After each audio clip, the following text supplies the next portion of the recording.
Hello everyone and welcome back to Microsoft Dangerous Creatures. Today we were finishing off the guides with African stories. Let's get started. In the beginning, the sky god owned all the stories that would ever be told. So say the Ashanti people of Ghana in West Africa. But Anansi the spider, who was the most clever of the animals, bought them for a gourd full of hornets, a python, and a leopard.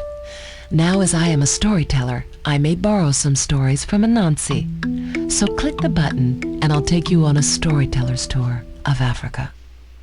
Okay, let's start the tour. When the lion roars, he is saying, "This is my hunting ground."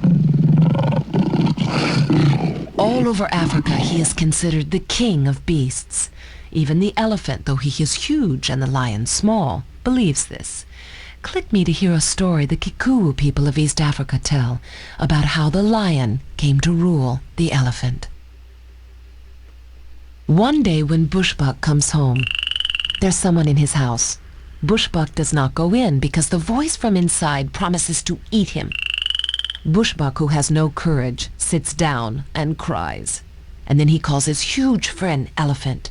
And the voice promises to eat Elephant, so Elephant calls his friend Lion, whom the voice also promises to eat. Lion has no patience for this, so he roars and throws the door open. What do you think he finds inside the house? Let's find out. A frog. Nothing but an old frog holding his sides and laughing. Lion thinks this is a good joke, and he tells all the animals how an elephant was scared by a frog.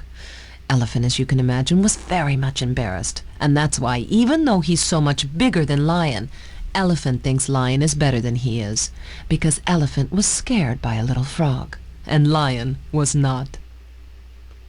So it is that the elephant and Lion are not the best of friends, because Lion laughed at Elephant. Hyena and Lion also used to be friends, but one day Lion fell into Hyena's fire and was burned to death. This happened in the dream time of the Khoikhoi, a group of people who have lived in southern Africa since ancient times. The Umbundu people of Angola tell a story of how dogs came out of the bush to live with humans. One day, Dog's friend Jackal says, "Dog, oh dog, go to the village and get fire. Then we can burn the grass and drive out grasshoppers to eat." But when Dog goes into the village, a woman is feeding her child porridge, and she gives Dog the leftovers. Dog says to himself, "Why should I live in the bush and eat grasshoppers when I can live with people and eat good food?" As you know, he stayed with people to be their friend.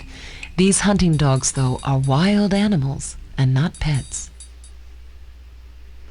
The Umbundu people also tell a story of how the wild boar and the house pig used to live together in the forest.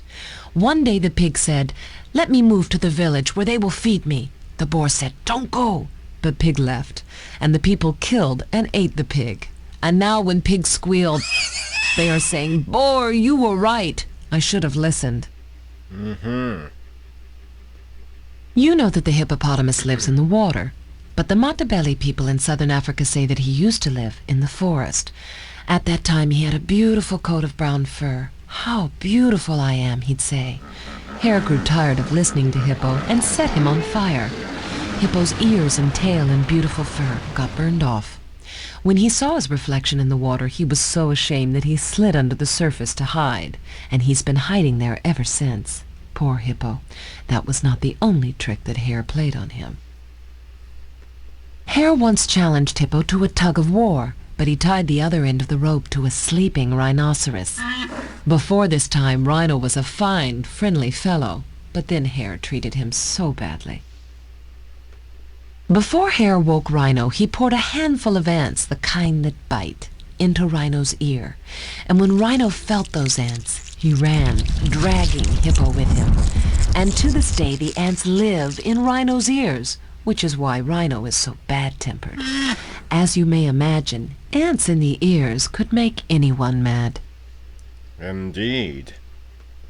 Never let it be said that Anansi himself is above a practical joke. One day, he fell into a river as thick with crocodiles as a termite mound is full of termites. But they did not eat clever Anansi, for he convinced them that he was their grandfather. The crocodiles were so anxious to please their new grandfather that they let him sleep in the nursery with their eggs. Anansi had a delicious night eating all the eggs, and by the time that the crocodiles discovered the poor empty eggshells, Anansi was long gone. How stupid were these crocodiles to not know the difference between a crocodile and a spider? And now I must leave you. As the Hausa in West Africa say, off with the rat's head. That means, if you don't like the story, don't blame the storyteller. Take it out on the rat. But remember, when you tell stories, you must say that they belong to Anansi the spider. If you want to know more about animals outside of stories, click the Contents button below and go explore on your own. To hear more tales, click My button to return to the guide screen and choose another path. Yes, well, that's all of the guides for Microsoft Dangerous Creatures.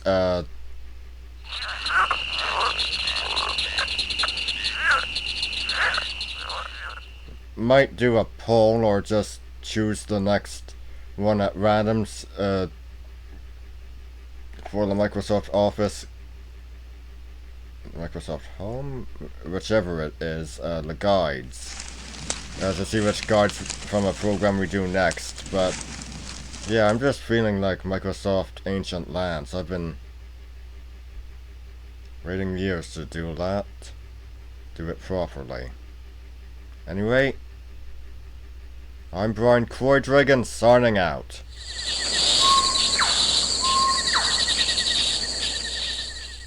It's like you're actually in the rainforest. Stay straight!